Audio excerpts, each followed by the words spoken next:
살아야 되겠구나 하는 마음이 들었습니다. 왜냐하면 엄마는 아들 셋과 딸 하나를 위에서부터 끝까지 다 나갔고 다 죽인 거예요. 아버지한테 시집을 와가지고 아들 쫙 셋 낳고 끝머리 딸을 낳는데 다 키우다 죽었어. 학교 다니다 죽고 홍역하다 죽고 그렇게 다 죽은 거예요. 그러니 우리가 그 전에 조금 감기만 들어서 이렇게 누워있어도 죽는 줄 알고 막 흔들고 울고불고 흔들고 막 그러시던데 또 죽을까 봐. 그러니 이 꼴을 당하시는 엄마 모습을 생각할 때 너무나 그 의식이 약간 있었으니까 가슴 아팠습니다. 그래서 내가 살아야 되겠구나. 우리 엄마를 생각할 때 내가 살아야 되겠구나. 어떻게든지 살아야 되겠구나 싶어갖고 그 미움을 들어오는 것을 받아 먹으려고 애썼습니다. 그래서 그걸 간신히 조금 받아 먹고 흘리는 건 흘리고 그래서 이제 그날 밤을 이렇게 넘겼어요. 그래서 그 이튿날 아침에도 이제 밤새 엄마가 살리려고 그냥 미움을 떠먹이고 해가지고 그렇게 해서 그 이튿날은 조금 정신이 들었습니다.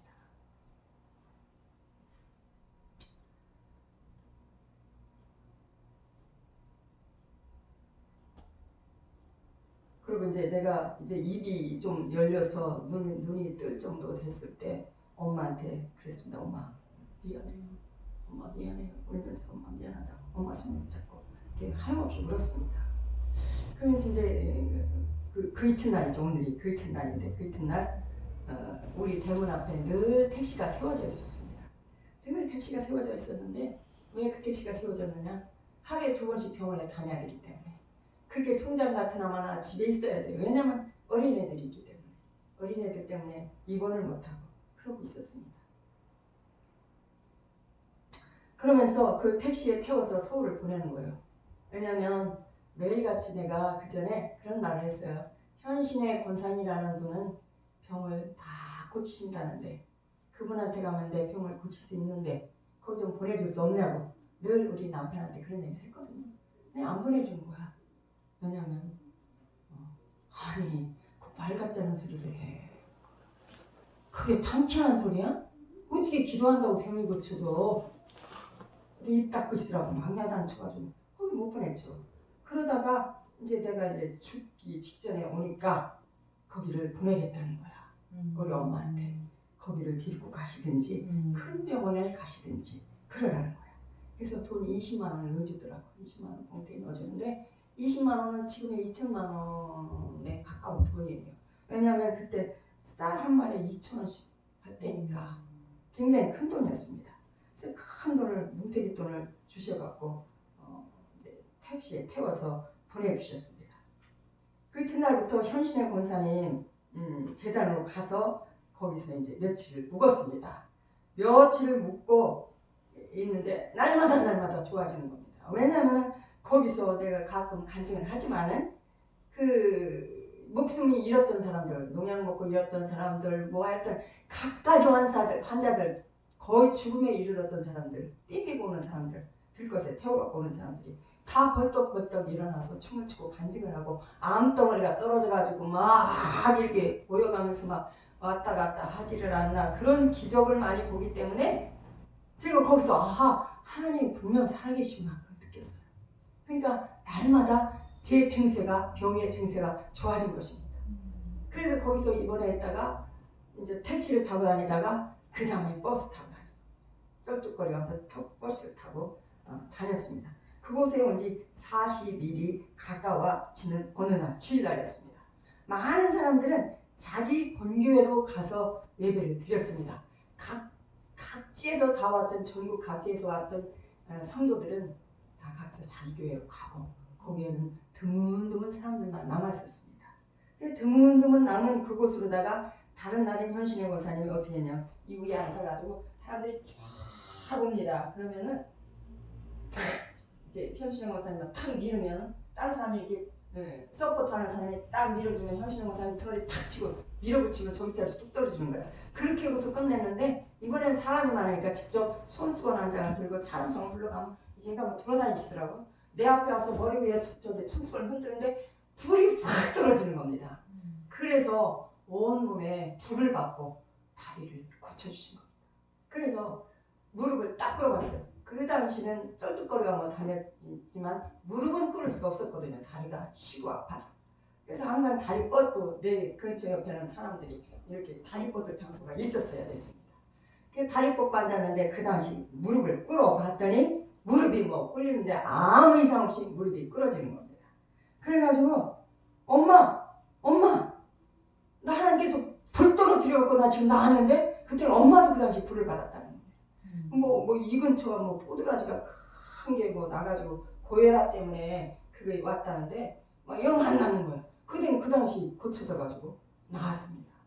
그래가지고 그런 기적을 제가 맛봤습니다. 근데 이제 온몸이 불덩어리 같은데 다리를 한번 만져봤어요? 그 오른쪽 다리가 아팠거든요. 오른쪽 다리 만지면 막 불이 뜨겁고 왼쪽 다리 만지니까 차가운 거를 하나님께서 그렇게 확실하게 이쪽 불로 이쪽을 내가 지졌다. 그런 걸 나타내시기 위해서 차갑고 뜨거운 것을 온몸이 뜨거웠지만 그렇게 보여주시더라.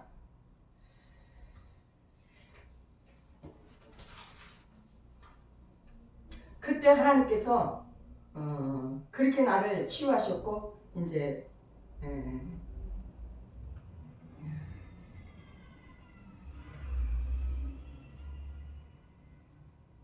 제가 이제 서울에 엄마랑 올라오는 날 아이들은 어떻게 했느냐? 아이들은 다 서산으로 보내졌습니다. 어머니한테 안 보내려고 어머니에 대한 감정이 너무 심해갖고 안 보내려고 내가 왜 애들을 그런 곳에 그런 집으로 보내냐고. 그것도 사실은 하여튼 그래가지고 안 보내려고 막 오르가면 소리 지르고 막 그랬어요. 근데 어느새 보내졌더라고. 우리가 출발하기 전에 이미 막 보따리 싸갖고 어머니랑 보내더라고. 그래가지고 울면서 그냥 이제 우리끼리 어머니랑 나랑 이제 친정으로 왔죠. 근데 딸은 나를 닮았다고 그래갖고 우리 어머니가 유독 미워하셨어요. 얼굴이 나를 닮았다고. 근데 손자는 아버지를 닮았거든. 아버지도 닮고 손자니까 귀여워하셨죠. 근데 딸은 미워했어요. 딸을 미워했습니다. 딸이 얼마나 기가 막히게 애미보다 훨씬 더 이쁘게 생겼어요. 어릴 때는. 너무나 이뻤어요. 이마는 톡 튀어나고 아주 기가 막히게 이뻤어. 그런데 그 딸을 이렇게 미워하시더라고. 그래가지고 어디 나가실 때도 손자만 데리고 다니시고 우리 딸은 그냥 혼자 껴안고 가신 거야. 그럼 혼자 그 넓은 집에 혼자 있으려니 얼마나 무섭고 그렇겠어요. 아버님도 계셨지만 집에 계셨는지 안 계셨는지 모르지만 혼자 있을 때가 있었던 거예요. 굉장히 울었다고 해요. 지금 집에 와서 나중에 얘기하는데 얼마나 울었는지 모르는데 혼자 떼놓고 가시면 그랬다고 하더라고요. 그 생각하면 지금도 가슴이 아픕니다. 그래서 그곳에서 여러 가지 체험했던 모든 은사들 그런 것들은 이제 제가 환상을 체험했어요. 그곳에서 환상을 여러 가지를 보여주셨습니다. 성도들이 나에 대해서 어떤 기도를 하는지 그런 환상들을 계속 보여주셨습니다. 그런 것들과 또 내가 왜 아팠든지 그런 환상들을 보여주셨습니다. 나를 이제 이렇게 고통을 줬던 그 마귀를 사탄을 보여주는데 그 마귀 대장이 막 온몸이 썩어가지고 물이 줄줄 흐르는 모습으로 나타나는 거예요. 너 때문에 내가 이 지경이 됐다고 그러면서 막 나를 눈을 부릅뜨고 막 야단하는 거예요. 나는 이렇게 이제 조금 뭐라 그럴까 좀 이렇게 기죽었다가 번뜩 일어나서 예수님은 명령하노니 뭐라 그랬더라 내가 너는 사라질지어다 했던가 너는 죽을지어다 했던가 그렇게 막 이제 그때는 기도할 때니까 길가면서 막 했더니 금방 사라져 없어지더라고요. 그 후로 저는 승리해서 이렇게 이제 말짱해가지고 40일 만에 한 달 열흘 만에 딸과 함께 내려왔습니다. 저는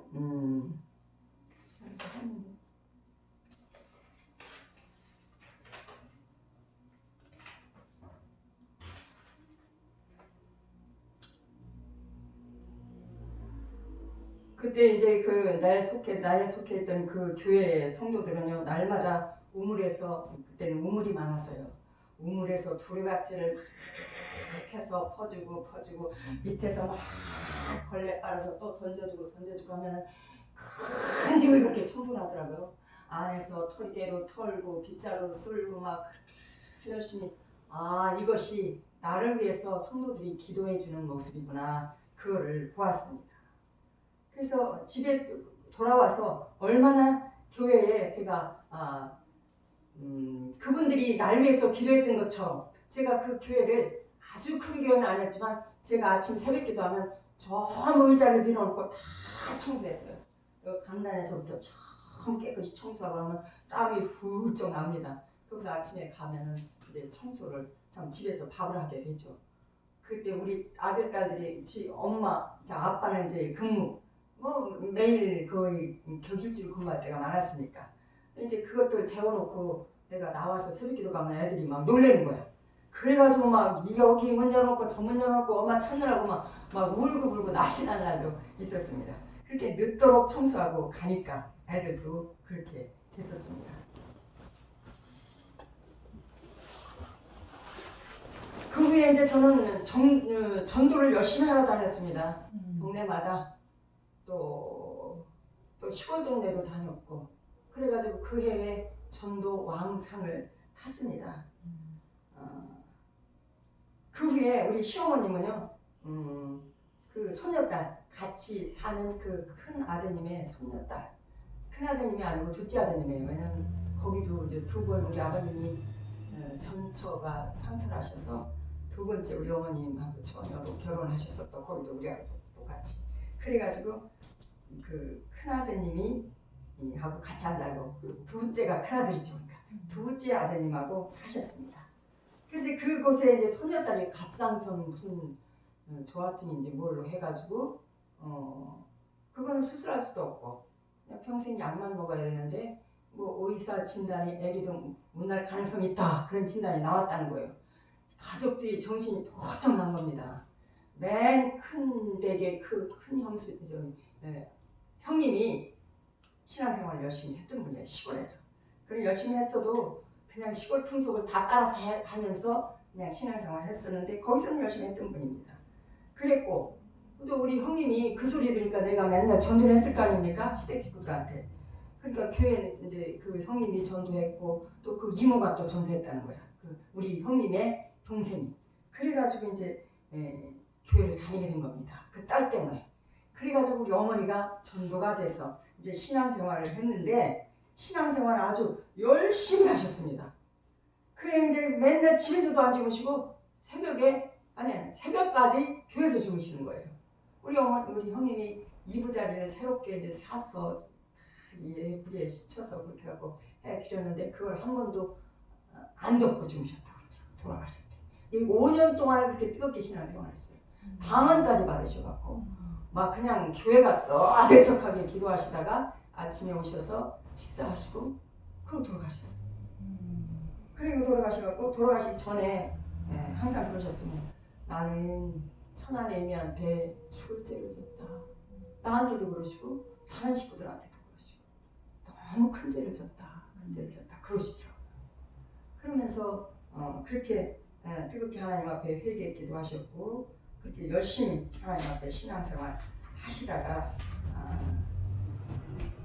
돌아가셨습니다. 그 후로 우리 큰딸은 온 가족이 다 신앙이 됐습니다. 지금도 신앙생활 다 자녀들까지 열심히 해서 잘 됐는데 그 밑에 셋째 형님네와 우리 막내는 신앙생활 안 하는 겁니다. 근데 우리 집과 그 둘째 형님, 큰아드님 그분은 그분도 공무원이었어요. 공무원이어서 시골 면접까지 하시던 분인데